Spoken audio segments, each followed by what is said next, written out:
Okay. Regular meeting of the Common Council City of Oneonta, June 6th, 2022 is in session and the clerk will call the roll. Here. Here. Here. Councilmember Carson here. Councilmember Here. Here. Councilmember Rapids. Councilmember Buckle. Here. All right. And Council Member Harrington, if you lead the pledge. Allegiance To the flag of the United States of America and to the republic which stands one nation under God, indivisible, with liberty and justice for all. Good. And we have a presentation from Vaccination coming on to take us off. Hi guys, I sent Carrie all of our documents because we went over that in depth and quality of life. So I just wanted to see if anyone had any pertinent questions. I can give you all an overview if you need, but that might take up some time. So I figured I'd just start out by asking if you have any questions. Questions, Council? Set presentation. Okay. All right, I'll read it to you. So our visit with the Easter Bunny was very successful. We saw about 400 to 450 people in the 2 hours that the event happened. We brought a bunch of exposure to the farmers market because we shared the space with them. It's an annual event. It's well attended. Parents appreciate the quickness. There was a line out the door for most of the event, which was slightly nerve-wracking and surprising at the same time. We have our opportunities, with that whole event is that it's a free photo op for the Easter Bunny. Kids can kind of just walk through and there's some activities and things for them to do. They don't have to stay put in one spot and they don't necessarily have to sit next to the Easter Bunny either. So that is also part of one of our opportunities. We started doing this once COVID happened so that it was socially distanced. Traditionally, we do a breakfast with the Easter Bunny, which is a lot more labor intensive and time consuming and actually costly. This tends to be less of all of those things. So we recommend that we continue to do the visit with the Easter Bunny with the activities versus the breakfast with the Easter Bunny. We had someone mentioned an Easter Bunny trail, which might encompass all of the things that happened at Easter time. So some of the competition that we saw that day is there was a breakfast with the Easter Bunny from the Hampton in the morning. So the kids got all hopped up on syrup and then came and saw the Easter Bunny with us. And there was a Easter egg hunt with Owl in Fortin Park, which I think they had to change slightly due to the flooding that happened this year. But having it be some sort of Easter Bunny trail will be a fun tie-in, thanks Judy, to I think our Easter Bunny activities. Our metrics are good. Marketing is kind of our strong suit. So there are a bunch of numbers on there. If you want to take a look at them, I'm not going to sit here and read them to you. That would be very boring for everyone. We had successful social media campaigns. We did miss out on some radio ads and some calendar events like the Daily Star calendar in the hometown, but next year we'll make sure that we get there. And next year we'll make sure that we include a little bit of money for ad space with the Daily Star. Our movie night was flop. I'll just be honest. It was poor timing with sports and dance and temperature. We traditionally do that as an outdoor movie night. The weather did not cooperate this year. So we had moved it indoors and we also think that has part of, a change in venue always sees a decrease. At least for us, it has anyway. I missed one there.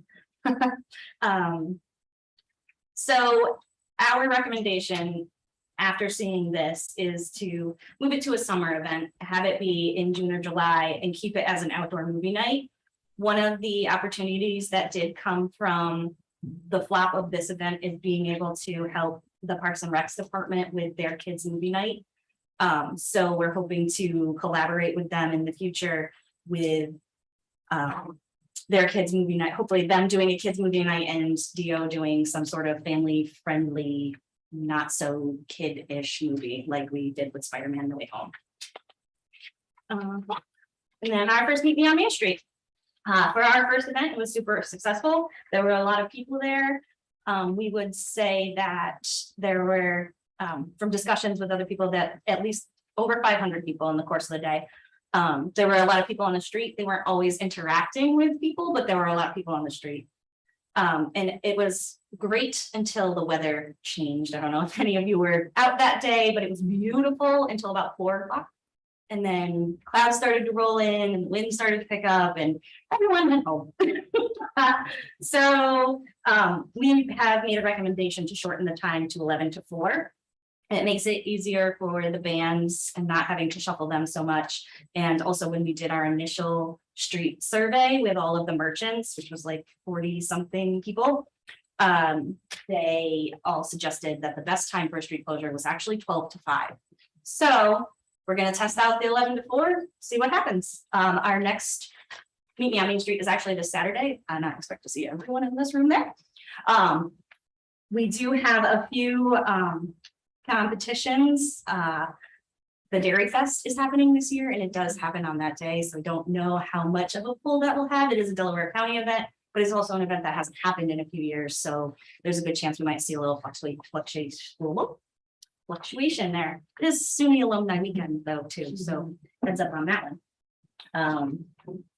We do boosted posts, we do a Daily Star ad, we put that in the calendars, there's radio ads, there's a ton of marketing around it.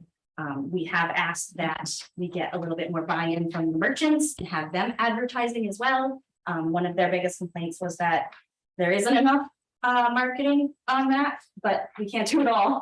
We only have a limited budget, so they don't necessarily have to spend any money, they just got to put it out there. So Or let us know, we can put it out there. upcoming events, yes. I think one important thing that we talked about maybe was placement of the vehicle when we shut Main Street down. Oh, yes. You may want to talk about that. So Because we do our DPW during parents. great something, guys. So the we're good.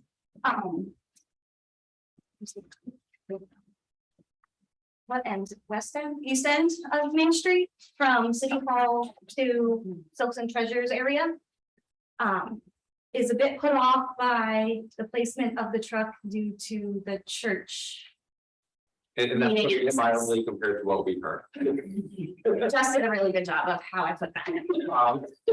Yeah, so they felt very segregated, that when the truck went in front of City Hall parking lot, that we completely cut them off from the whole event. And it's not really untrue. It is untrue. People see the truck and they stop. They don't go any further. So we have vendors in front of City Hall all the way up to that truck, but then that's where people just stopped going down.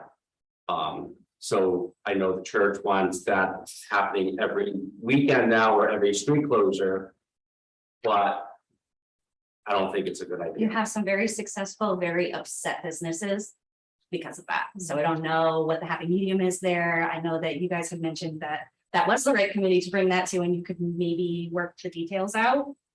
But you know, if yes. So one of the things that we had done in previous years was to block off one lane of the street. That's what they did on the Yeah. 14th. Yeah, so that people could get access into, you know, the parking lot of the church and then, you know, come back out. And or push the thing back a little further so they can roll through the City Hall parking lot. But essentially, it would be a case of not parking necessarily a truck there, but having barriers, you know, the wooden barriers, and having somebody there with a telephone that we had a sign on some of these barriers that says if you need us to move the, you know, the barriers, well, the number, and that allowed people in and out. You know, does anybody know if the church is seeing an awful lot of action that hadn't. I think typically been it's the case? just the one, can't remember his name, right? It's, Yeah, now, thank you. I think they had a funeral. They did have a funeral on the 14th, Yeah, and that was that's it. understandable. They did understand that.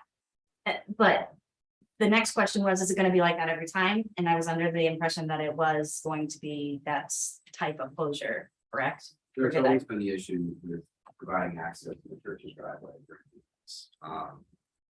Whether we could place the truck closer to Elm Street and still have room for cars to get by that, that's, you know, it's. We could do without a truck and just do the barricades, I know. but I know that they like the truck for in case a vehicle doesn't stop. Barricades don't really work, cars drive around them, So it's a tough that's the spot. hard part, yeah. The other thing that had been done a couple of previous years was to park that truck at a pretty severe angle.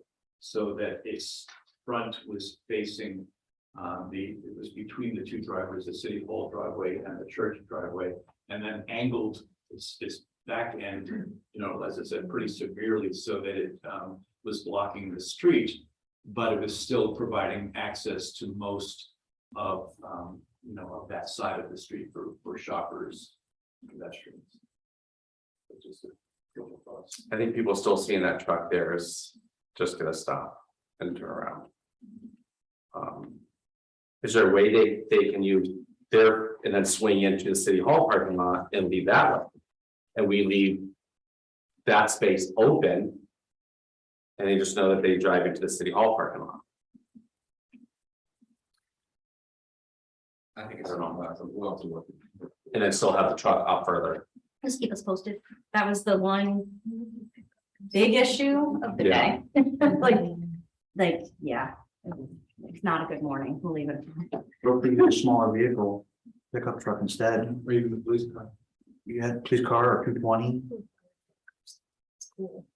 Yeah, we'll check with the police. I think, you know, the idea of having trucks there was really suggested by the police for good reasons. So we can get our team together and figure something out. Yeah, let us know if you have any questions or anything or more thoughts on that from us. Thanks for letting us know.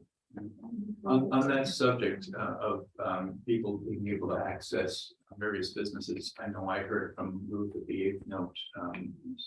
Okay, thought we fixed that. I think we fixed that. We just had them set the barricade down a little bit further so that they could get in and, or up a little further, I guess, so they could get in and turn around in their area. And I didn't hear any complaints about that. That was the easiest That's problem. it for me.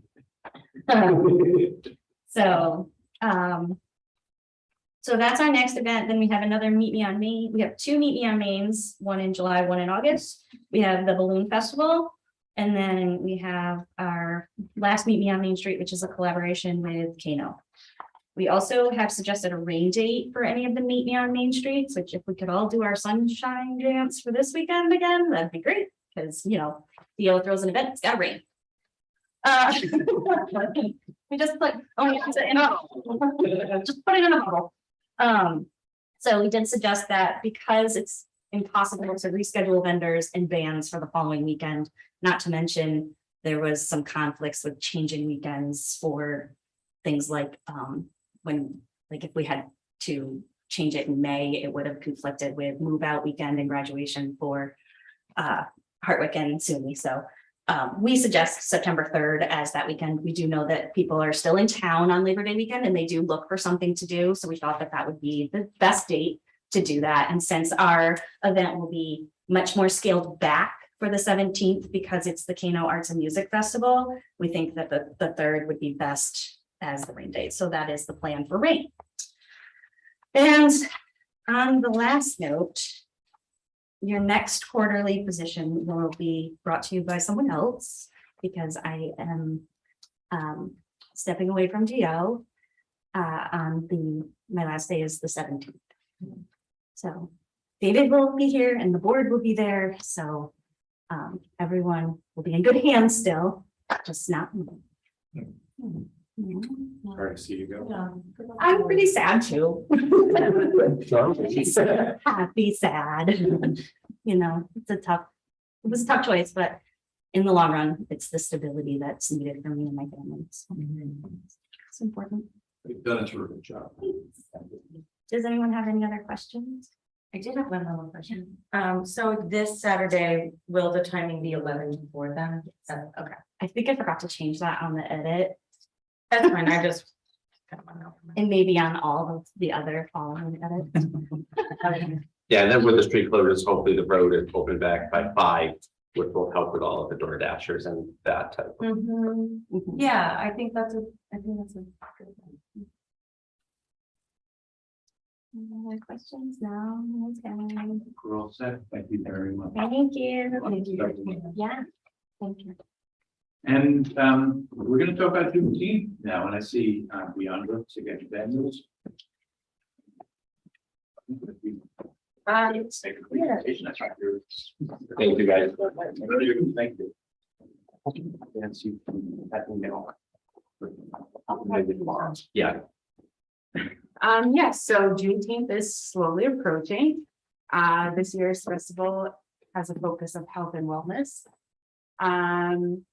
Essentially, we'll start the day off with a yoga session just to like prepare our bodies for the festival itself. So that'll be at 10 a.m. and then at 1 p.m. our family festival starts, where you can browse through 2 different galleries from Untitled student alum. Then there's gonna be food for everyone, it's free. And Big Al's Barbecue will have food out, and then King's Cakery, sorry, my boss is coffee. And then while that's going, we'll have music and there will be games for the kids, face painting, there's a bounce house. Kind of just like, you know, a typical festival. And then around 3 o'clock, we'll start our like program. And then we'll hear from local talent, poets, speakers. We have 1 person singing. And then after that's over, you can continue, go back on. There will be, sorry, I forgot to mention, there's local orgs will be setting up tables, so you can browse through there. And then just really the whole day is going to be focused on like Black culture and art and cultural competency, where people who don't necessarily aren't familiar with like, oh, this is another part, sorry. There'll be live hair braiding. So you'll have an opportunity to kind of experience what that process looks like and you can learn from that and ask any questions in an appropriate, you know, welcoming environment.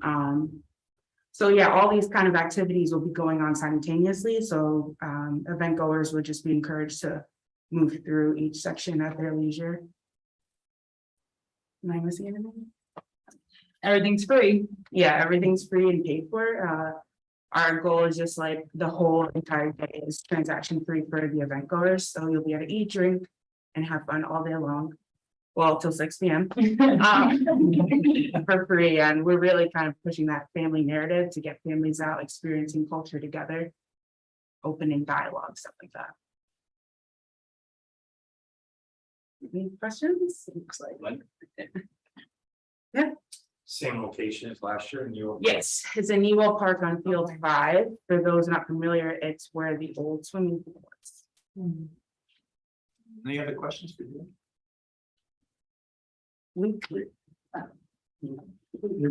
Oh, look. You're here. Right by your. I know, it's okay. Not a question so much. I went last year, phenomenal event, and I know how much time and energy the commission and the author especially puts into it. A lot of fun, as she said, free food. And it's a really important celebration in American culture, and really encourage everybody that's in town to go. It was a lot of fun last year. Yes, it is on Father's Day. So this year we'll incorporate like a special gathering for the fathers, just recognition. But it's Sunday, June 19th. Oh, okay. Sure. Any other questions or comments? All right, thank you very much. Thank you very much. We're really looking forward to it. And I wonder if we have any petitioners in the audience. I don't see any that might be, so we'll move on from that. And we'll move to our city health officer's report, which I'm hoping is more good news than bad. It is good news, and I'll try to be brief. Gary. I'm getting My technical help me. 5 cases are declining, but still we are in a pandemic. But curves are heading in the right direction. Next slide. It's data, and you can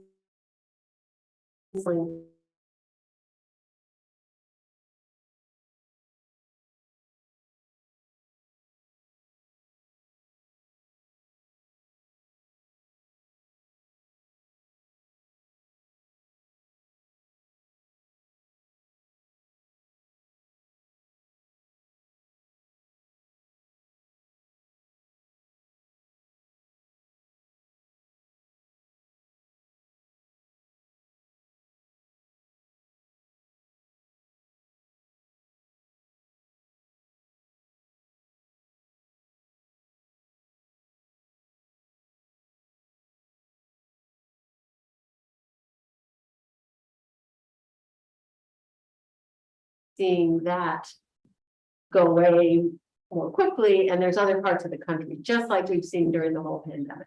So next slide, and hopefully, yeah, so here's how the country looks now. You can see we in New York State are have fewer cases, whereas in the southern states and in the West, we see more. Next slide, this is comparison. This is my last report. You see this shift.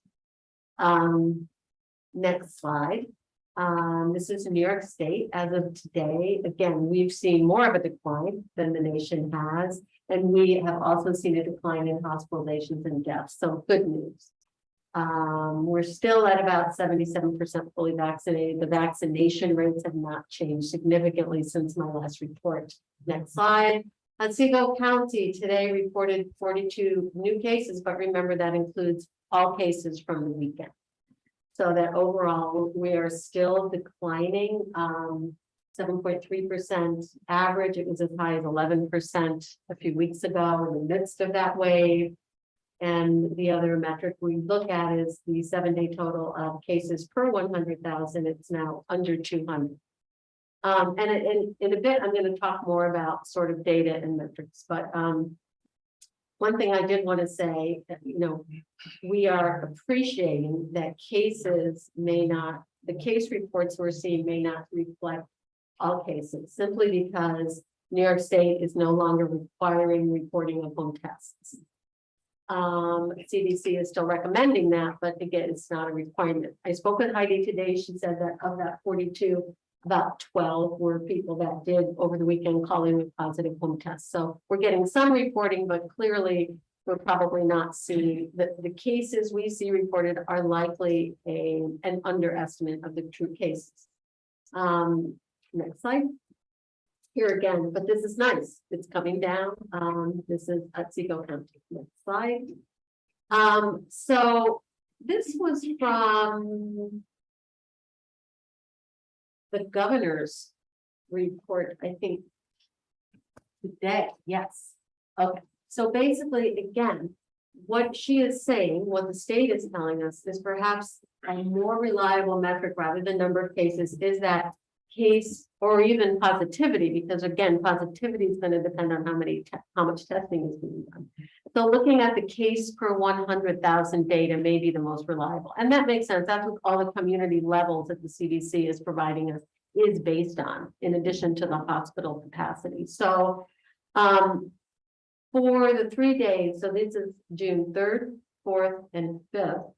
It's not, I can only get it down to Mohawk Valley, not at Otsego County, but in our region, daily, we're at about, you can see it's going down 23, 22, 21. That's daily per 100,000 positive cases. It's a little confusing because when you look at the county, it's 183, that's 7 days. So just divide that by 7 and you'll see we are below the statewide average for number of cases. So it's just, I just wanted to present to you a different way of looking at it, because sometimes it's hard to appreciate what all these numbers mean. And the governor is telling us now, these are the numbers we really want to be looking at, the per 100,000. Next slide. Oh, okay, so then we look at hospitalizations. Heidi today told me our county hospitalization may be going up a little bit, but she did make a point of telling me that they may not all be hospitalized people because of COVID, but rather hospitalized people with COVID. So that again, when you're looking at hospitalizations, you want to be aware that as more people are having COVID, we're going to see more people in the hospital with COVID. So recognizing that, the governor on her June 1st press conference sort of began to tease out some of this data. So again, we only have the regional numbers, but looking at the region, and this was, I think, June 1st. So there were 48 hospitalized COVID patients, but only 27 of those were hospitalized because of COVID or complications from COVID. So,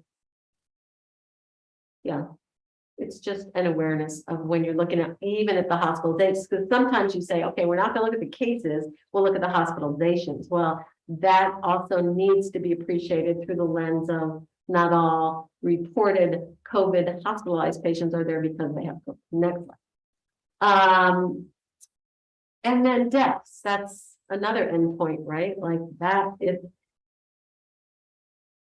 is something we need to be aware of. I thought this is from today, from the county. I thought it was important. There have been 4 deaths reported in the county since Friday and today. So, I mean, people are still dying of COVID now. I think COVID deaths are attributed to COVID. So, but if you look in the year 2020, of a little over 2,000 cases, there were 21 deaths, or roughly 1%. In 2021, 74 over 6,000 cases for the year. So again, hovering maybe 1.2%. But when you look at this year, over 6,000 cases, 21 deaths, that's like 0.3%. So I think that is just reflective of the very large surge we saw after January with Omicron, and fewer people died. So that's good news, really. Reflecting less severity of disease with Omicron. Now, why is that? It could be because more people were vaccinated. It could be because that variant itself may be less lethal. We don't really have an answer to that. Next slide. But good news is we are now at low immunity level, and no real needs for extra precautions for those people that choose not to have them. But it is recommended that people are vaccinated, which we know we're kind of low, still about 55% in Oneonta. Again, numbers are low, so I'm not sure how fully accurate that is, but say Otsego County, we're at still at about 62% fully vaccinated. And still get tested if you have symptoms. A couple weeks ago, so between my last report and this meeting, we were at high. So it's quite encouraging that we've come down. Last week we're medium, most recently, currently we're low. Next slide. Also our wastewater is going down, so it's all good news. Thanks to Greta for the graph. Next slide. This is just a little bit again about variants. This is nationally, and you can see how the darker purple is that subvariant, the BA 2.121, I think, that really and you see again nationally, the rates still look like we're coming up on that wave. Next slide. But in New York State, you can see we were really the leaders on that subvariant. And now, well, most recently, I think it was through the end of May, our proportionality of that variant was quite high. Next slide. This just talks about vaccination. I think it'll tell you we're still at about 62% in the county, whereas the state is, yeah, completed somewhere in the high 70s. It's very different depending on, you know, what you're looking at, but vaccination is about the same in Otsego County. Next slide. So just some brief updates that have occurred recently. Last week, the the State Department of Health, reflecting the CDC's guidance, put out a notice of clarity around quarantine guidance. As you recall, those of us who were fully vaccinated were not required to quarantine if we were a close contact of someone with COVID. Now they've updated it that you need to be up to date on your vaccines, meaning boosted, in order to not have to quarantine following a close contact. There's also very specific guidance around preschool schools, so that it allows people not to quarantine even if they're not up to date or not vaccinated, as long as they do regular testing. So I'm assuming that, I know that Head Start centers are updating all their protocols. I'm assuming other schools or childcare settings are doing the same, but that's new as of this week. Next slide. And if anyone wants to look, it very clearly spells out those guidelines. Next slide. Quickly, vaccine updates. Since our last meeting on May 19th, the CDC recommended that the youngest age group eligible, those between 5 and 11, get boosters if it's been 5 months since their initial series. On May 23rd, they recommended that anyone over 12 who's immunocompromised and everyone over 50 should get a second booster. That was new guidance, before it was 60. And the big news is that both Pfizer and Moderna have applied for authorization for the youngest 6 months to 5 years. For Pfizer, it's a 3-shot series. For Moderna, it's a 2-shot series. Both doses are lower than, of course, for other age groups. And the FDA is expected to meet next week, and it is anticipated they will provide emergency authorization, and the CDC in turn will then recommend it. So that the Biden administration has been putting out a lot of press around, get ready, be prepared. We'll hopefully be prepared to immunize or offer immunization for those people that want to have their youngest immunized. Next slide. This just shows, and I think it's my last slide again. This New York State data showing the effectiveness of vaccines over time at preventing severe disease and hospitalization. So the blue is unvaccinated, the red are vaccinated. It shows hospital admissions for COVID. The black line up on top is effectiveness of vaccines, which we know are waning. They wane with time. But vaccines are still one of our best tools to prevent severe illness and death.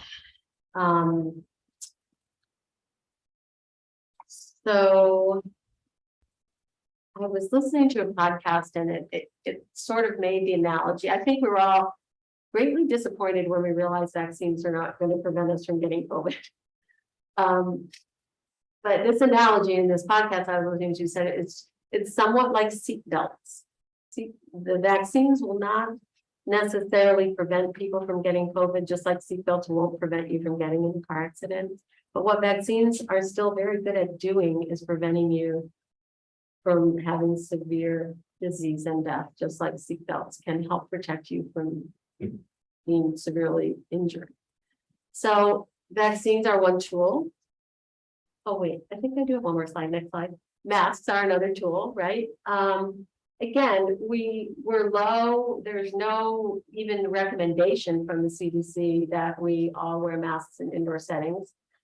But for some people, I think it is still a tool for those of us who are at risk for becoming severely ill for whatever reason. For those of us who are around people who have that risk, and we don't want to, even though we know we may not ourselves become severely ill, we don't want to take that small risk. I think masks are going to be around for a while.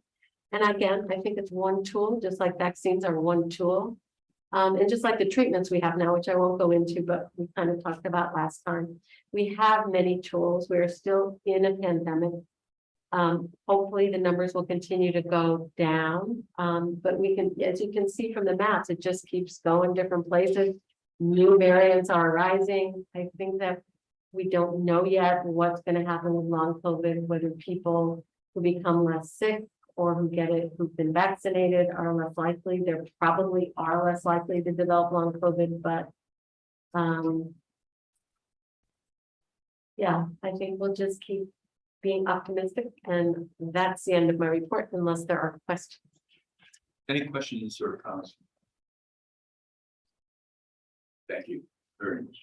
Maybe I won't have to keep going. I will keep going if you want me to. We would miss seeing you, but on the other hand. Yeah, and we won't talk about monkeypox or, Gosh, let's- yeah, no, let's not. but I would if you ever wanted me to. All right, so I wonder, given that Councilmember Risberger is not with us, did he share any information that was planning commission with anyone? We lost that, we're not to our board of public service. That's me. So the Board of Public Service met on May 19th at 4 o'clock here in City Hall. It was mostly, I don't know how many details you want, but it was mostly water bill appeals. One of which was granted the appeal, the rest were denied, various things. If you want more information on that, I can give it to you, otherwise pretty standard stuff. And then the other property that was brought up, it was the one at, oh, now I don't have it, jeez. It's the one that's been in really bad shape, and it was brought to our attention by Steve Yearly. That there's been an unsafe. Oh, here at 3 Hill Place, that's where it is. So the board decided that it's going to be declared unsafe, so people can get in there and clean it out, and then yeah, we're just gonna continue to move along with restoring. And that's it. Any questions? Any questions? I have a question. Maybe before we go through it. Great. Do we know where we are with the 3 Hill? I don't know. I mean, it was significant. I mean, several days of work to even put garbage in there. Yeah. John Raptor is not with us. He's on CB analyst. John shared his information with anybody who did not. We'll move on to the Commission on Community Relations and Human Rights. Be Councilman. Okay. I am with you, but however, I was unfortunately quite ill. I was unable to make it to that meeting. I am just getting over what I had. I haven't had a chance to look at the video. So with your permission, Mayor, I'd be happy to give my report next Yeah, meeting. that I'm sure will be fine. Thank you. Appreciate it very much. And Council Member Kari Shu, Parks and Rec. So we are meeting directly after this meeting. And in your crystal ball, you see. Yeah, I just coming back from the theater. Really great meeting. We'll look forward to hearing that next time. This is a great response. All right, moving on to the Economic Development Committee, and that's the chair of that, Carson. So I did not bring my notes with me, but between Emily and I, we're gonna try and fill everybody in. I watched it, so we Oh, got awesome. like So third party. add in. Yeah, okay. So we finalized our mission statement, I think, between what you wrote for us, we added a little bit, I think we're there. We held off on the homestead tax exemption because I felt that that was So- already lead. Yeah, I had added that and I was waiting on the information from our city administrator and finance director. But we'll talk about that, but hopefully soon. Okay. Yep. And we did discuss adding a marketing subcommittee. We Janik added into the conversation on that one. We moved on to talk about the small businesses that might be on that economic bubble. And is there something that the committee can do to help those businesses? So we fleshed out some ideas there. And then I mentioned St. Mary's School, but I'm looking at this kind of more of a analogy of 50,000 foot elevation of what buildings do we have or what property do we have in our community that would make a great footprint for economic development, for a developer to come in and take a look at it. So we started pushing some of that out. What else? I'm watching. No, yeah, I covered it. Okay. Any questions, comments? No. Well, thank you very much. Mark's Oh, you do, I'm sorry, Mark. Jeez. No worries. That last point, Lynn, when you say properties, are you saying city-owned properties or are you saying properties within the city? just properties in general, because I think St. Mary's School is a good example of it. John Rafford actually mentioned that to me last year sometime. Well, what do you think about the St. Mary's School, and would that work for elderly folks that maybe no longer want to privately drive themselves, they want to use public transportation, would that work? The location of it. So I completely rumors hear that maybe the owner of that facility is interested. So that just got my brain thinking, well, what other buildings or properties do we have in the city that are similar to that? I think Chestnut Street School is a great example also, where we have two young entrepreneurs. They're grinding it out and they're creating 10 middle income apartments. And they're not even complete. I think they have a waiting list. So it just shows that demand that's out there. So that's what we were kind of discussing. Thank you. You're welcome. Any other questions or comments? No. Okay. All right, then moving on to the Quality of Life and Infrastructure Committee. Click. And again, Councilmember Risberger is not here, but do we have somebody who was in attendance that might be able to jump in? Yeah, I was looking at you. Well, DO was the big one, they gave a presentation tonight. So there was no sense of like cashing that back, Main Street was the big thing with the truck and the parking. What else did we discuss? I actually left my heads at home. Yes. Oh, yes. Yes. Yes, we had some discussion about that. That was before you tonight. Well, help me out, Katie. Oh, Duty rescue. In the house. Sustainable purchasing. Right, thank you. Yes, so the environmental board had brought forward a sustainable purchasing proposal, and city staff had reviewed it and have quite a few questions. So that was those questions will be collected, and I'll be bringing those back to the environmental board, which means next Tuesday, so for further review and discussion from them. So was that the third and final? That was it. All right, thank you. Boy, that was a group effort then. It truly was. All right, and I know there were no questions or comments on that, so we'll move on to the Finance and Human Resources Committee report and Councilmember Carson. thank you, Mayor. We met Tuesday, May 31st. See. I believe it was on our agenda for the full-time bus driver, so that you make the full-time happy. We discussed the OPT contract with Foxcare. It's also on tonight's agenda. The excavator mulching head is also a needed piece of apparatus, and that's on tonight's agenda. Chris Yacobucci described the timber agent services. I believe that was a sub on an email for tonight's agenda.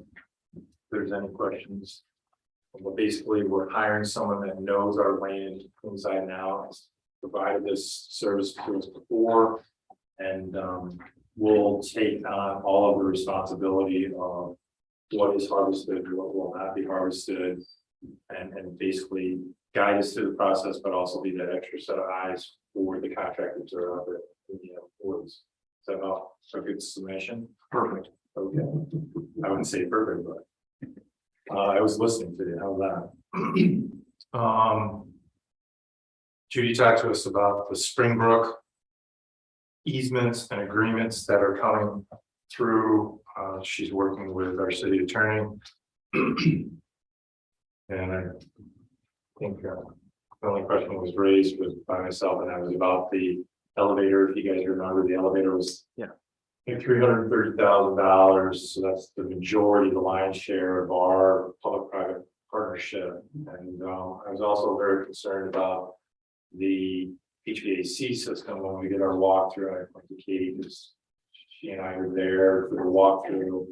We found that the HVAC was very old, it was up on the roof, and they literally used a steel iron pipe to bring the heat and the cool back down the stairs. So very inefficient. I'm looking forward to hearing, that Springbrook is looking at least air source in that space that will be leasing. So things there. She went to bat for us on the town water bill at the county level. And then she updated us on the bond issuance. So let's see if I get this one right. It's 3.5 million total, 2.2 for West Street, 1.3 for the street lights. We are getting an interest rate of 3.5% for 20 years. Estimated, the 3.85 right now is an estimate. Okay. I think that was all we had. Try to answer any questions. Mark, question for you, Mayor. I have a question about what Lennon just asked. If you prefer that I ask that question now or wait till we are actually be voting on these and pull up an agenda? It's just about the timber. I'm so sorry.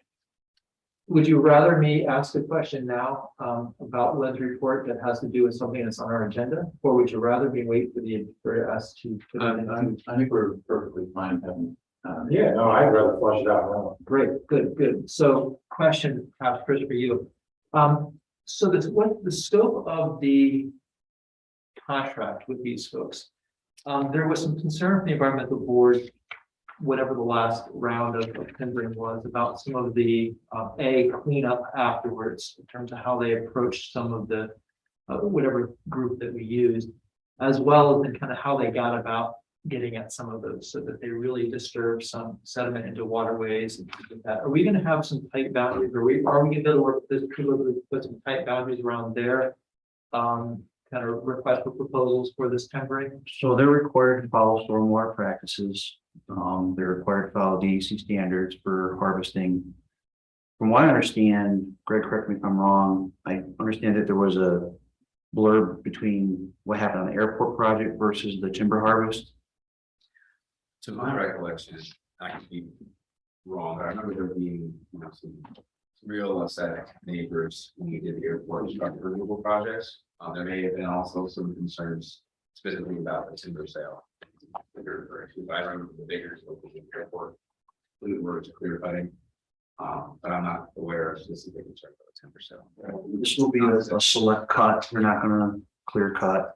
They're gonna go in, they're the ash trees, there's a significant amount of ashes that they're gonna harvest because of the emerald ash borer. They're gonna die anyways, it's inevitable. So they want to get in there and harvest them now while they're still good wood. Basically they're gonna inventory all of our city properties, vacant properties and come up with a plan to harvest those trees that they feel are appropriate. It's the same company we used about 10, 12 years ago. So this is only select with ash. It's not we're not. Well, it's going to be multiple species, but the ash is one thing he specifically said we should get in there and get it now. But it's going to be I think red pine was one, maple, oak, cherry, various species. And are we talking about all city properties or watershed properties? Which properties are we talking about? We're talking about all city-owned properties. He's looking at everything. So we're looking at watershed properties within the city. There are a few vacant lots in the city. Tree properties I'm thinking of are near Hartwick. New Island's one of them we were looking at. So various properties that we own throughout the area. Okay. I would just ask whatever, I don't have any problem with this particular group doing this. It's just that we we really kind of make sure that they, the group that they select actually do the harvesting, that really adheres to the best practices or the DC guidelines, because as I recall, and Greg, you might remember differently, but it was some concern about what, when they were actually harvesting, that they did disrupt a lot of soil into some particular waterways that created some sediment problems. And I think we're mostly talking about some of the watershed areas. So that was it. And Dave Hutchinson voices in my head, he was quite upset about that for quite a while. So I just would ask that, as well as that we think about trying to be really conscious about returning some of that, not returning it, but doing it at the right time where we're doing minimal impact on the soil. I mean, we've all agreed that much of our city property we can be utilizing differently, and perhaps bring in more tours for hiking trails and things like that. I think we need to be conscious of that. This is not just that let's rip it up and full of timber, but let's be really thoughtful how we do it. So I would just ask, I don't have any problem with this timber or anything else, and I don't have a problem with timber, just that we do it in a thoughtful way so that we are not kind of destroying what could be a really good lifeline of cash and income to this particular community. We will work with the forester and emphasize that concern. Good, thanks, Chris, I appreciate it. Absolutely. Thanks, Glenn. And just for transparency, Mark, I was not associated with the airport in any way whatsoever when they were doing that project. All I heard for the last 10, 12 years since then is about that. All I listened to. It's on the record. Yeah, I think, I don't seem to recall, I don't think it was that property that Hutch had such concerns with. No, it was- One, right. Down by the reservoir, he was really upset about that.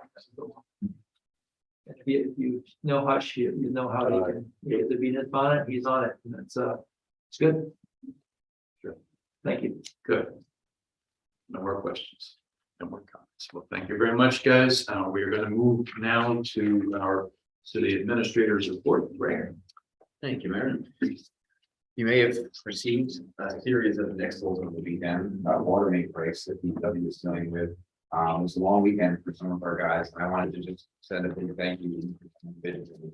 Gary Wright, Rob Stevens, Ron Georgia, William Hubbard, Colin Williams, Trent Blakesley, Paul Kelsey, and Paul White.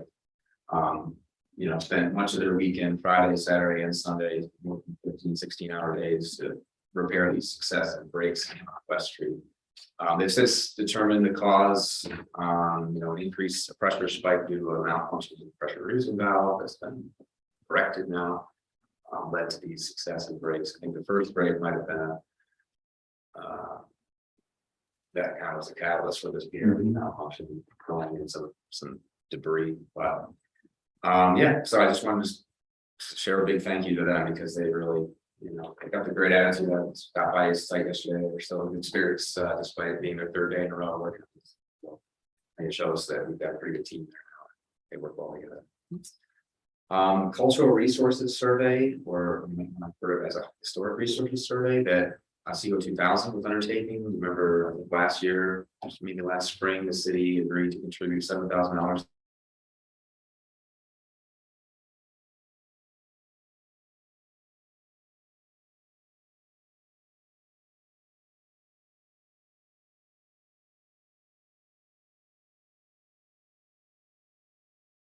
We got our kickoff meeting a couple weeks ago. Wendell, our consultant, is on site today, and will be on site tomorrow.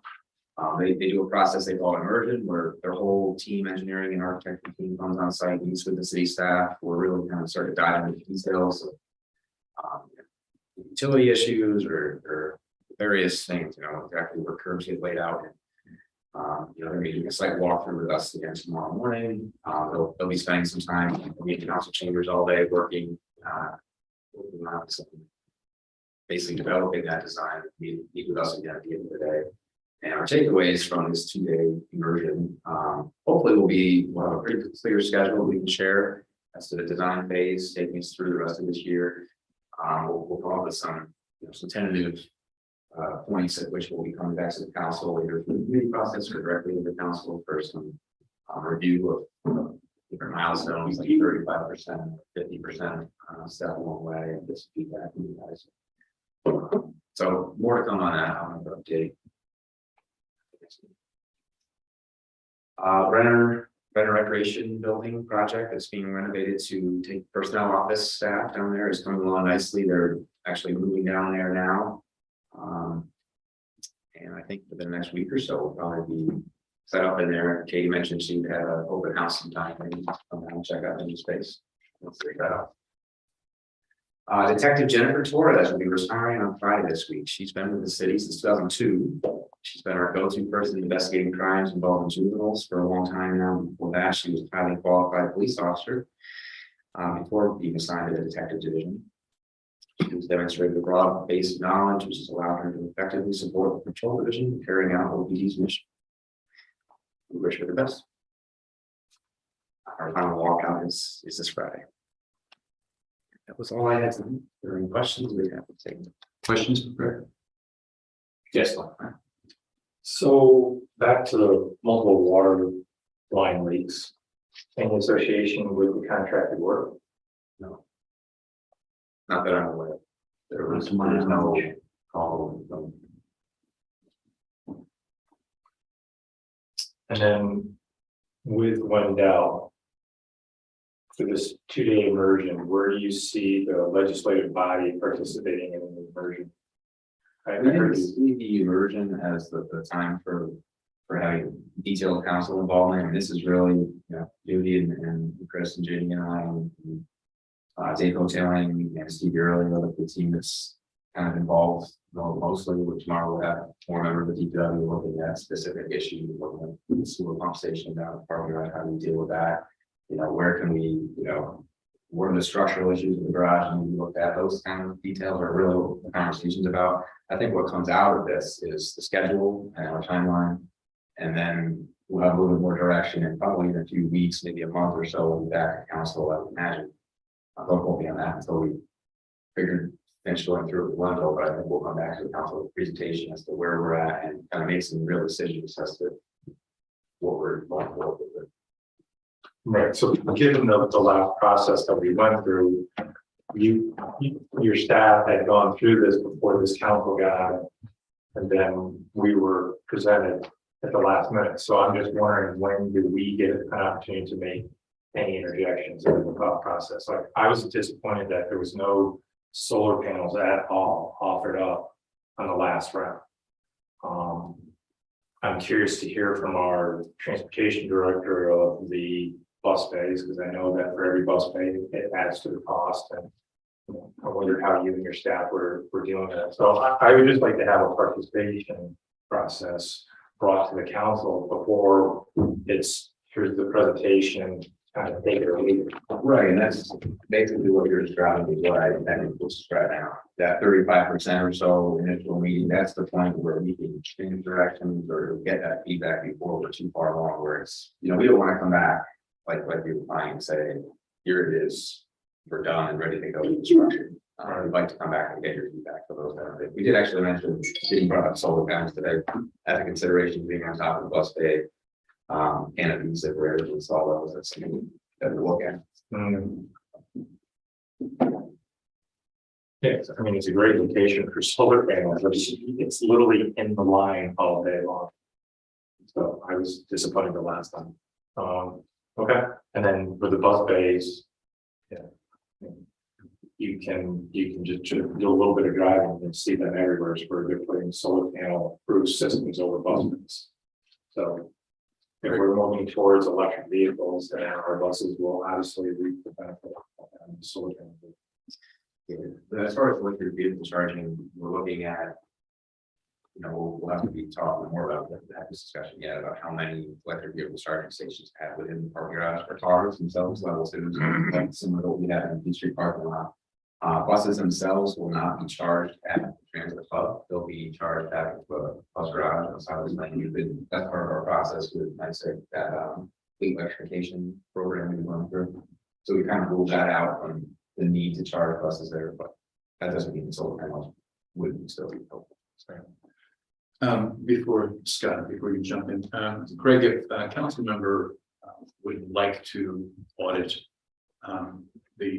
the conversations as they're going, is there any rationale for that not being something that we could make that? That's what you'd like to participate in, I suppose we can.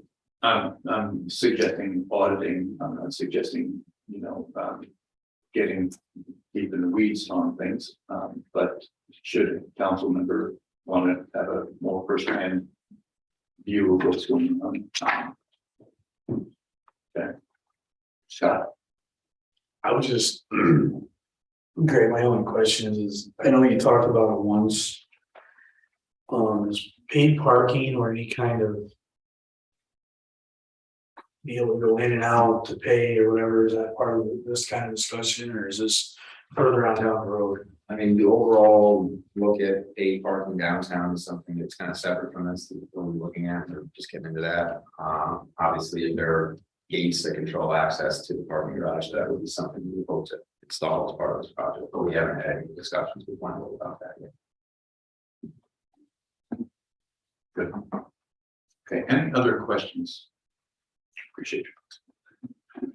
Okay, very good. We are dispensing with the mayor's remarks, but for one quick comment, I just want to publicly thank Councilmember Murphy, who stepped up this weekend and assisted a constituent in the resolution of what's been a months-long problem, certainly well outside of the expectations of any council member, but as I've seen the email chain, I know that we have a very happy constituent, and that is very much due to a council member taking his role at that level of seriousness. So thank you very much, Councilmember Murphy. That's all that I have, and we will move on to our agenda. Starting with the approval of the minutes, motion that the Common Council approves the minutes of the regular meeting held May 17, 2022. Motion number 2, that the Common Council approves the warrants totaling $626,968.81, and that the same be placed on the Director of Finance's desk for payment as presented. Motion number 3, that the Common Council concurs with the mayor's recommendation and approves the following appointments to a city commission. Civil Service Commission, Michelle Oakerhouse, expiration date May 31st, 2024. Number 4, that the Common Council concurs with the mayor's recommendation to appoint the following city residents to serve on the Oneonta Community Initiative Award Selection Committee: Susan Sapansky, Libby Cudmore, Jane Henry, Dave Hutchinson, and Dr. Godwin Njoku. Motion number 5, that the Common Council appoints Kathleen Winans to the position of bus driver at a base annual salary of $31,127, CSEA grade 4, effective June 20, 2022, subject to the satisfaction of all applicable civil service requirements. This council additionally authorizes the mayor to execute a memorandum of agreement between the city and CSEA Local 1000, AFSCME, AFL-CIO, City of Oneonta Unit 8101, provide $2,000 annual stipend to Ms. Winans for additional duties to be performed relating to 19A testing and training activities for drivers. Motion number 6, that the Common Council authorizes the mayor to sign a 2-year contract with A.O. Fox Memorial Hospital, Oneonta, covering January 1, 2022 to December 31, 2023 for continued provision of Oneonta public transit services to the Fox Care facility in the town of Oneonta for $1,500 annually, subject to review by the city attorney. Motion number 7, that the Common Council approves the purchasing agent's recommendation to award the bid for the excavator mulching head attachment to the lowest qualified bidder, Contractor Sales Albany, New York, in the amount of $38,026.73. This purchase will be funded by the New York State Department of Environmental Conservation Otsego County Compost Facility Grant. Number 8, motion that the Common Council authorizes the mayor to enter into the proposed agreement dated March 18, 2022 with Northeast Timber Services, Walton, New York, as the city's forestry agent, and further authorizes a waiver from provisions of the city's purchasing policies and procedures manual relative to professional services. This agreement is subject to the approval of the city attorney.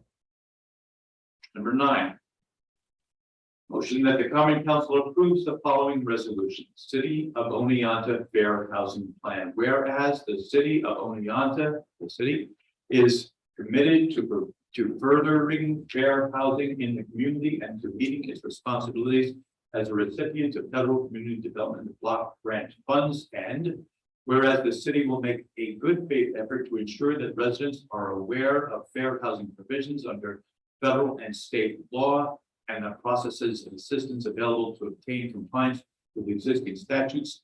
Now therefore be it resolved that the city of Oneonta hereby adopts a fair housing plan annexed hereto effective immediately. And that ends our consent agenda. Is there anyone that would like to pull any of those motions? Number 8, please. Number 8. Any other motion to be pulled? Do I have motion to approve? Oh, wait, actually, I think I have a question Yes. about, the one about the, selection committee. I don't have that. Oh, yeah. Yeah. So you want So to, that's- just ask. you want to pull it? Yeah, yes, please. Any others to be pulled?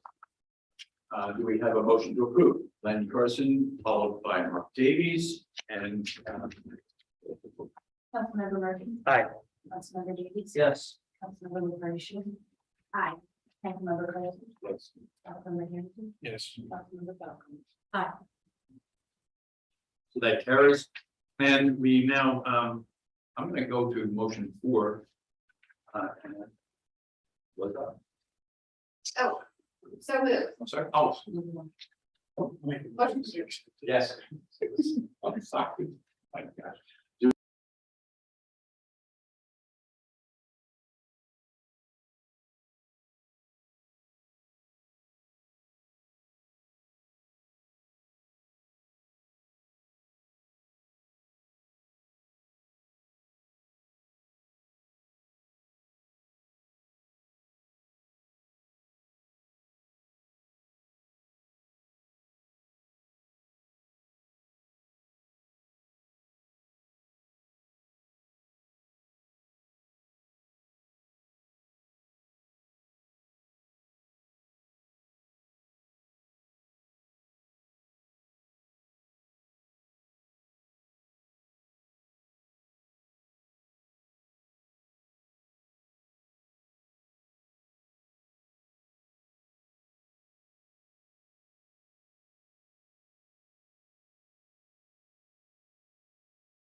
Being that kind of circumstance that is out of the, out of the ordinary, similarly, similar to what we were looking at a couple of weeks ago. And I think that if there's a policy of press release going to media in a time allotment of half an hour or an hour, whatever you guys decide makes some sort of sense, to give council time to digest it and to ask whatever questions they feel are appropriate so that they can have a conversation with somebody who may then call them and not the media, but as a constituent who may call concerned about this, that, or whatever, that you've had time to digest information before it goes out to the public. I think that's kind of a reasonable TikTok that we can put together. And I think in terms of things like structure fires or other things that are impactful to a ward that I get notified, which I appreciate very much. And probably I could even take it upon myself, frankly, or however you decide you want to do this, to alert the council member of something that's taking place in their ward. So I think there are a couple of identifiable routes to mitigating some of the concerns that you're voicing here. We are, to no one, it's not a news flash for anybody.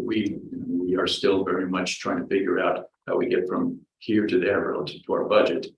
So the idea of bringing in yet another, well, I see it.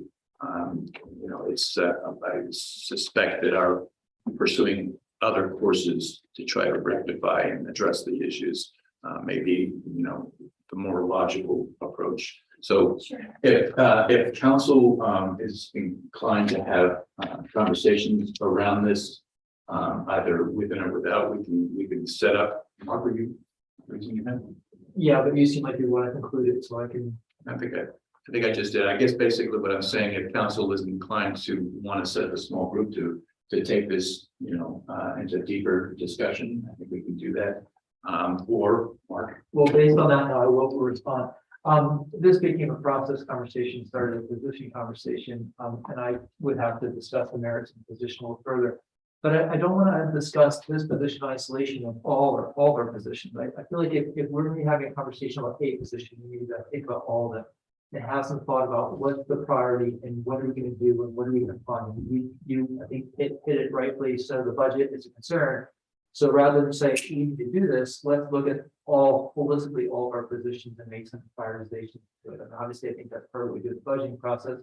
I would add this discussion, and that's not to say that this doesn't have merits, but I do feel like I don't want to think about only this, but I want to look at this whole big picture that we have to work on. Sure. I will say that I've spoken to, just casually, a few department heads who have mentioned that this would be a very helpful position for them. So for what it's worth, which is nothing. Again, that's, yeah. So I think to your point, in terms of like a holistic look, it's not like a knee jerk to this. It's that like Scott has been mentioning that things go on in his ward and he finds out from his constituents and has a hard time getting the information that he needs in order to put their minds at ease for 2 years. I mean, the whole time we've been on council. So I think, I brought it up in terms of, like you said, a process question. How do we automate this? Because I don't want OPD to have to make it another step, another thing that they have to do. And it was mentioned in our discussion that this is on the strategic plan. I think it's something that folks, because it's been on our strategic plan, have thought about maybe the ways that this could integrate into City Hall and be helpful. So I just don't want you to think that it's something that, this happened on Tuesday and now, I think that this needs to happen. It seems like sort of a confluence of those things. Well, thanks for clarifying, Katie, but I wasn't thinking this was a knee-jerk reaction. I'm just feel like I want to make a decision and a very informed decision based on a better understanding of all of our different needs. Yeah. And if this position is a priority, then so be it. But I don't want to target this one, and maybe there's something that should be a higher priority that we're not putting in our budget or thinking. That's all. Sure. Scott. Just one more thing, and I just want to put this out there, I didn't feel comfortable because Greg wasn't at our finance human resources meeting. For the last couple of events that I've had, Greg has texted me real quick on how things happen. I don't know how much time that takes from him in the middle of everything. I don't know how busy his load is and stuff. But I just went out to to be on record and stuff that the last few incidents down there that I've had, because it seems like I've had the bulk of them here lately.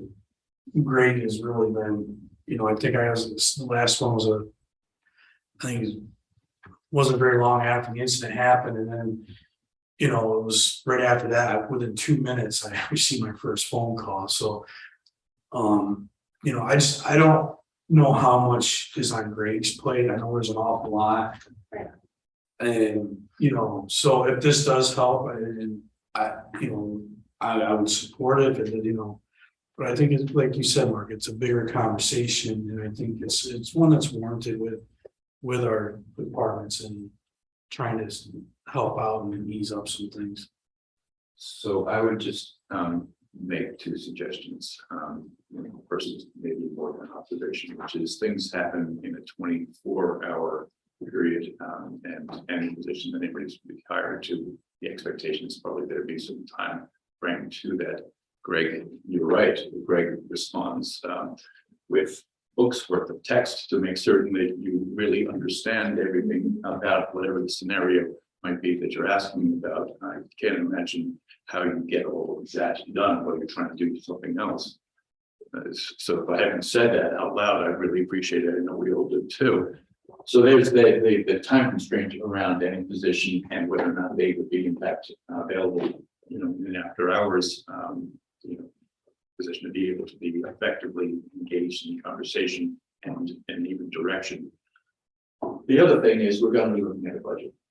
And I think we can revisit this. Has been an issue that we've had for a while. I think that nothing's going to be impacted particularly negatively if we hold off on further discussions of this, further considerations of this, till we see what we're looking at in terms of our budget numbers moving into the year. And at that time, we're going to be hearing, I'm sure, about various departments' needs, what they are looking at in terms of personnel additions that they feel are absolutely required for them to be able to do the many things that we're asking for currently and the things that we may very well be asking for in the future.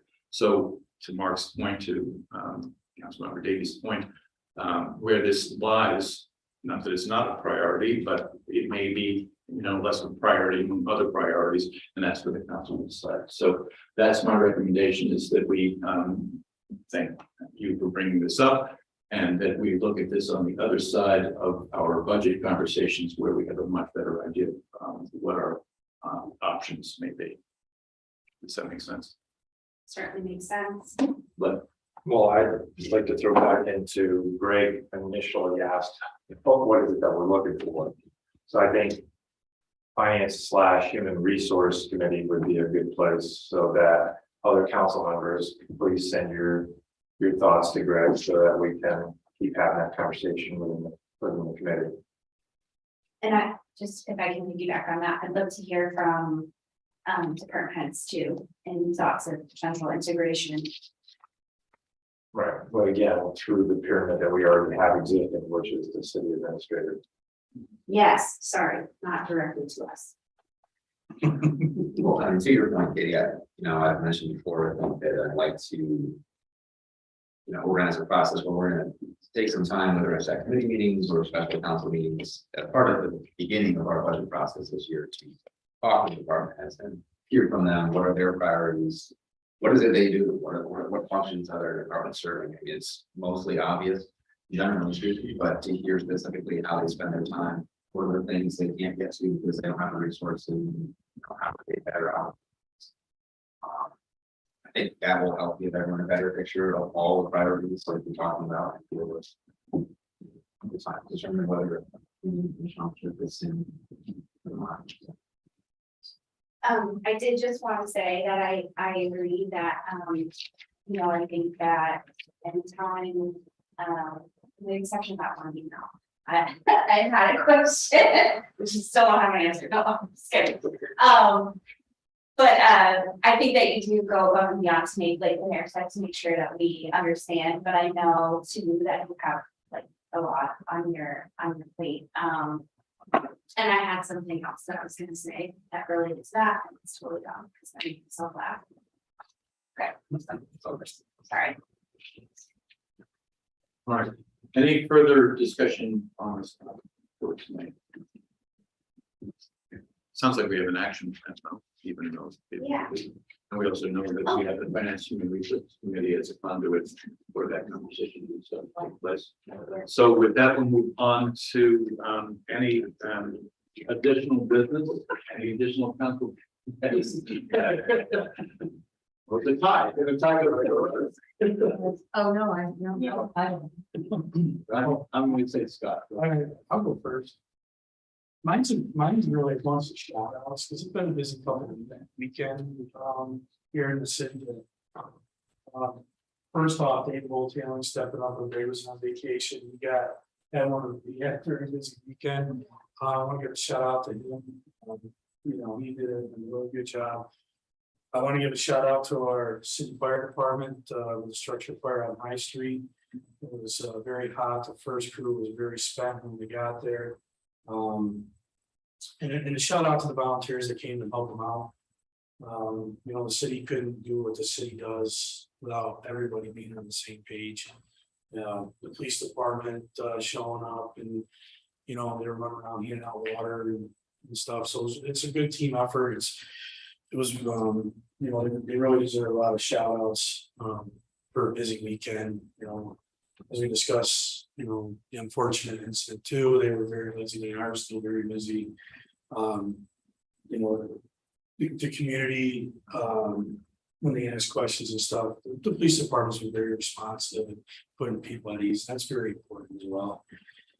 And then my last shout out is going to be to DPW. I know Greg already did it, but as I was sitting there on the Nixles, as they're going off, I'm like, thank God it's not up to work, thank God it's not up to work, and thank God it's not up to work.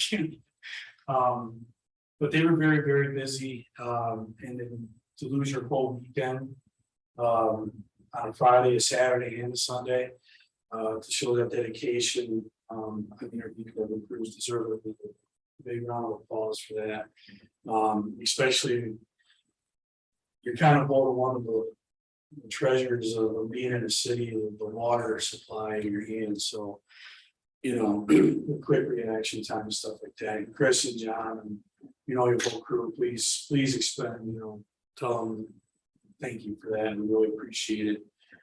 And the last one is, I know we've been in this COVID thing for almost 2.5 years now and stuff. And I think the biggest shout out needs to go to all of our city employees. Dedication being here and showing up and taking everything in stride that's been thrown at you, from masking up to you don't have to wear your mask, to one person in the vehicle, to, you know, stagger times and stuff. From the very beginning and stuff, it was everybody pulled their weight. I don't think we've ever said thank you enough to our city staff, Greg, you know. And they deserve a big shout out and a round of applause from this up here, because without them, you know, they made everything easy for everyone. So that's all I got.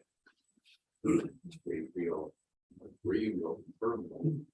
I think it was put that out there, Scott, Lynn.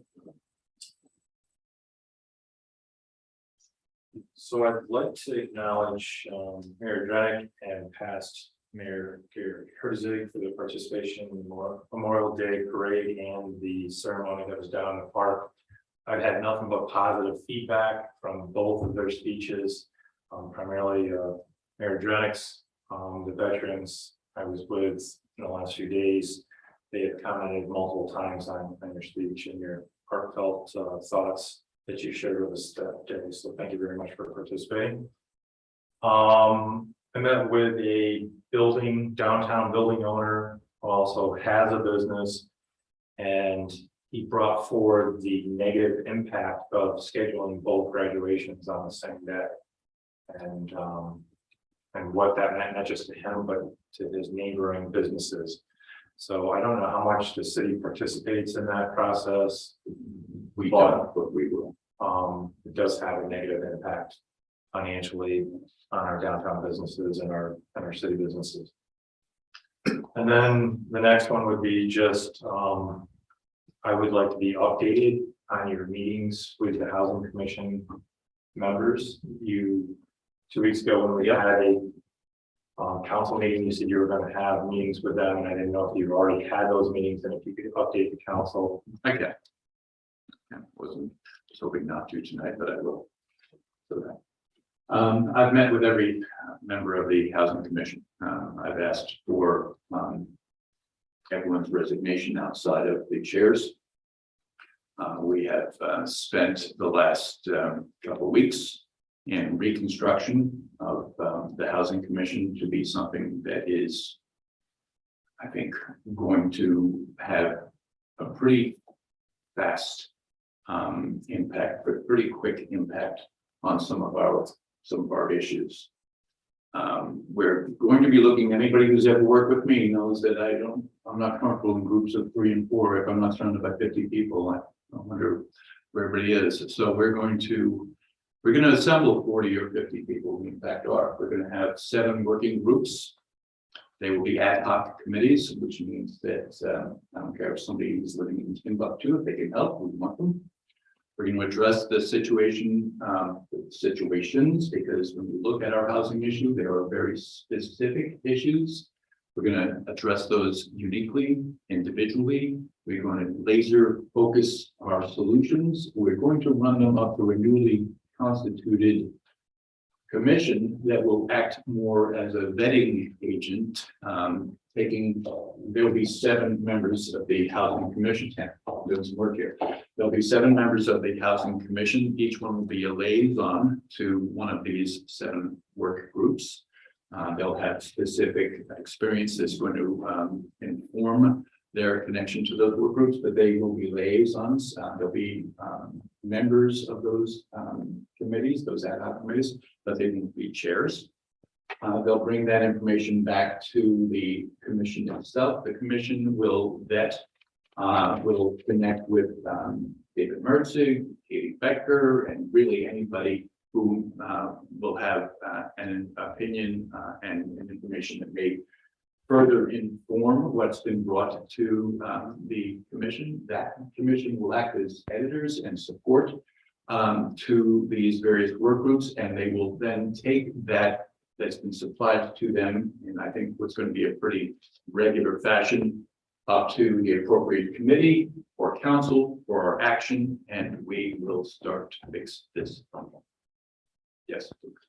Just a recommendation, Mayor, I'm not certain if because I never asked. For the next commission, ensuring that there's a decent number of folks that rent. Renters are a huge part of the city, and I'm not sure if they've had a lot of representation. Yeah, with you. Yes, Mark. The 7 subcommittees, do you have an idea of the? We have, I've with some assistance from some pretty smart staff here, we come up with 10 different charges that are unique to one another.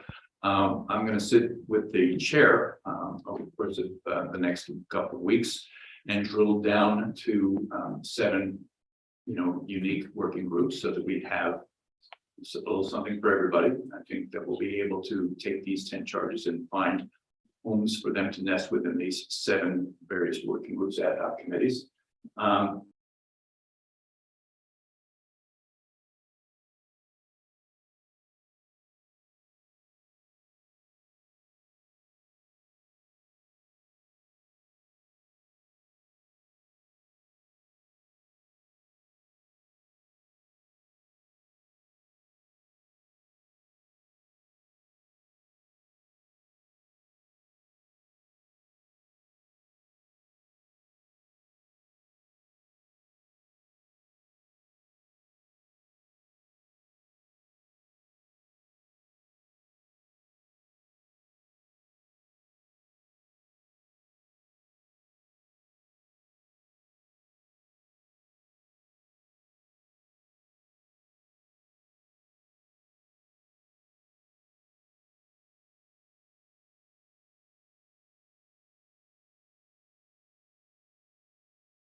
I would be very surprised if we in fact don't see those resignations from everybody. If I don't see a resignation, we are going to start with one with the chairman, with the chairperson.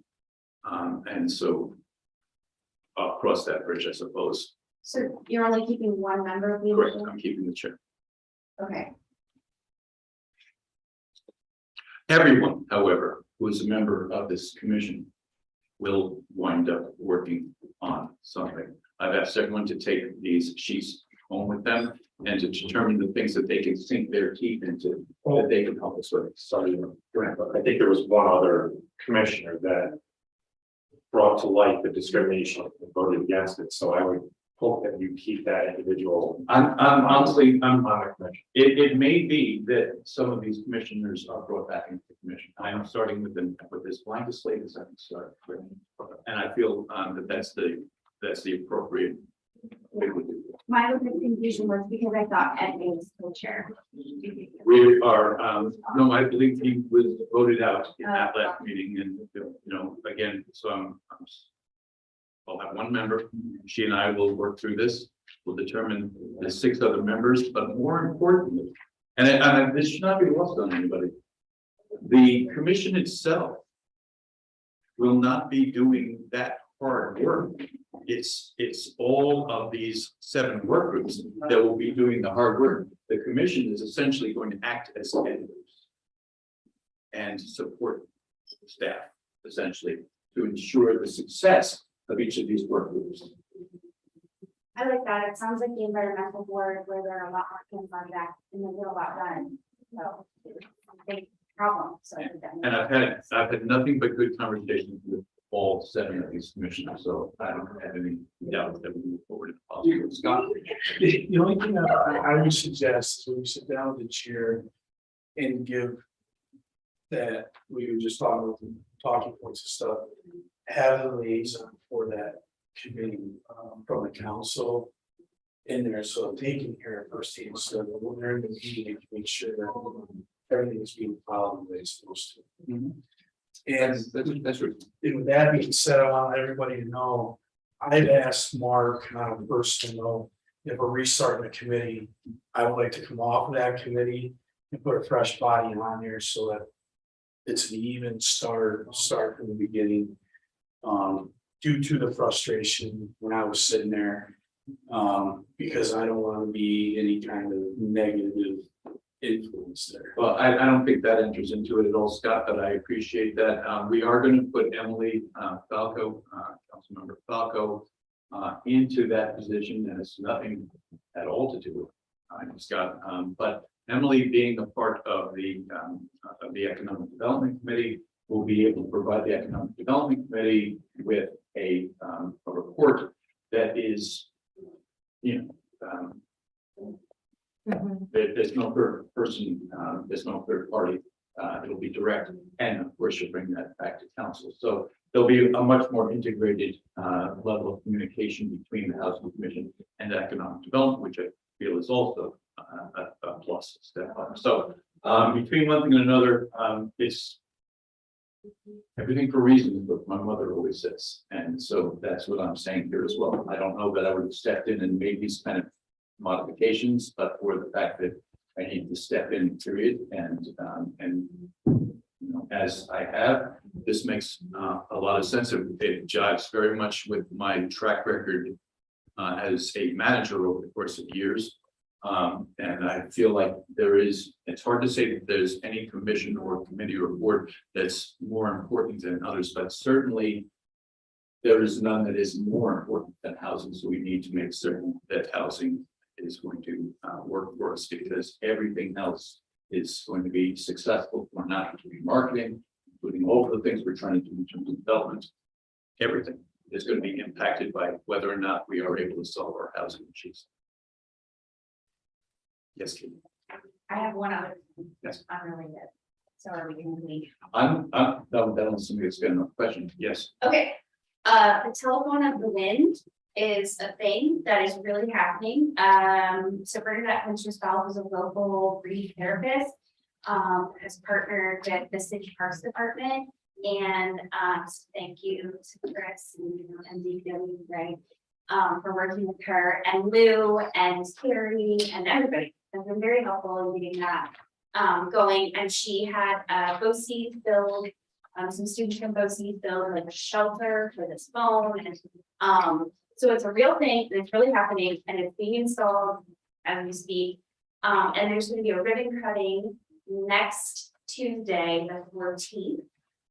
It's in Wilbur Park, just past the pool and past the little pavilion that's there over to the left. You'll see people. But you're all invited. I'm gonna send you an invitation link. The public is invited. She's gonna have some speakers, and then we can all just like form a line and have a good ride. So, that's it. I just wanted to let you know that that's happening, and just thank everyone for their help, and I'm looking forward to the details. Terrific. We are up against a hard deadline of a couple of minutes from now, but I want to, if there's no other council discussion, is there? There's no other council discussion, I want, we have correspondence. If you use the correspondence and maybe some time, unless anybody really wants to hear me talk, you will find them in your packet and under this. All right, very good. I'm gonna presume we have no need for an executive session. There being one. All right. That is, we are adjourned. What did I miss? We talked about.